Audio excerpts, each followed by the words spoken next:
কোন কোন বান্দারা বলবে আল্লাহ জাহান্নামে দিয়ে দাও, হাসরের মাঠ আমাদের আর সহ্য হয় না। তখন সমস্ত উম্মত কেঁদে কেঁদে হায়রান হয়ে যাবে।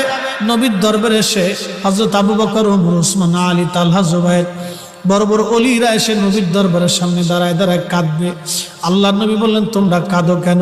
বলে হুজুর হাজার হাজার বছর পার হয় আল্লাহ বিচার শুরু করেন নাই, কঠিন মেশর আর বরদাস্ত হচ্ছে না, সারা হাসরবাসী পেরেশান হয়ে গেছে। আর ইয়া রাসূলুল্লাহ, আল্লাহ পাক কাহার হয়ে গেছেন, আল্লাহ আজকে রাগান্বিত হয়ে গেছেন, আল্লাহকে আপনি ছাড়া কেউ নরম করতে পারবে না। উম্মতের কান্না দেখে, আবু বকর ওমরের চোখের পানি দেখে নবী দৌড়ায় যাবেন হাসরের ময়দানে। আল্লাহর আরশে মুআল্লার সামনে যে সিজদায় পড়ে একটা চিৎকার দিবেন, ইয়া রব হাবলি উম্মতি, ইয়া রব হাবলি উম্মতি। আল্লাহ পাক লক্ষ লক্ষ বছর ধরে আল্লাহ হাসরের মাঠ চললো, কিন্তু আল্লাহ নরম হলেন না। যখন নবীজি সিজদার মধ্যে পড়ে যায়, আল্লাহকে ডাক দেবে, ইয়া রব হাবলি উম্মতি। 2 মিনিটে বুঝে যান রসুল কি জিনিস।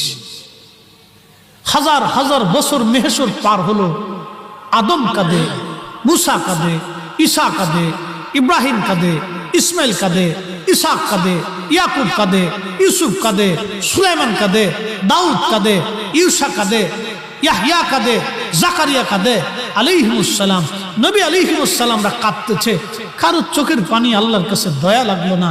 কিন্তু রসুল করিম সেজদা পড়ে যাওয়ার সাথে ইয়া রব হাবলি উম্মতি, আল্লাহ সাথে সাথে দেরি করতে পারলেন না, ডাক দিয়ে বলবেন, হাবিব মাথা উঠান, মেহশর আপনার কাদার জন্য তৈরি করি নাই।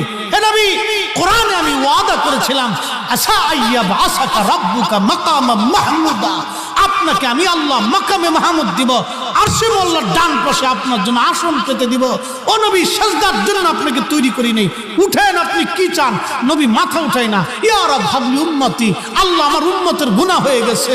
আল্লাহ ডাক দিব, হাবিব উঠান, উঠেন, যান, আমি আল্লাহ অনুমতি দিয়ে দিলাম, যাকে খুশি তাকে নিয়ে জান্নাতে চলে যান।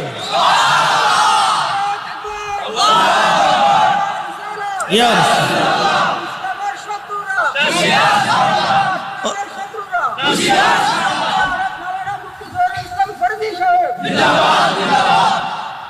ছোট্ট করে রসুলের শান বুঝাই দিবে। এই কোরআন সাক্ষী দিচ্ছে, আমি দিই। আকাশ ভেঙ্গে পৃথিবীতে পড়বে, পৃথিবী পুড়ে সাফ হয়ে যাবে, সমুদ্র শুকিয়ে যাবে, কিন্তু লা তাবদীলা কালিমাতিল্লাহ, আল্লাহর বাক্যের পরিবর্তন আর হবে না। এটাই সত্য। লক্ষ বছর ধরে নবীরা কাঁদে, আল্লাহর মায়া লাগলো না। কোটি কোটি ফেরেশতারা কাঁদে, আল্লাহর মায়া লাগলো না। আমরাও কাঁদবো, আল্লাহর মায়া লাগলো না। কিন্তু রাসূল করিম যখন সিজদাত পড়ে যাবে, আল্লাহর দয়া হয়ে যাবে। হাই হাই হাই হাই, তাহলে চিন্তা করেন তো সেই রাসূলকে আল্লাহ কি পরিমাণে ভালোবাসে।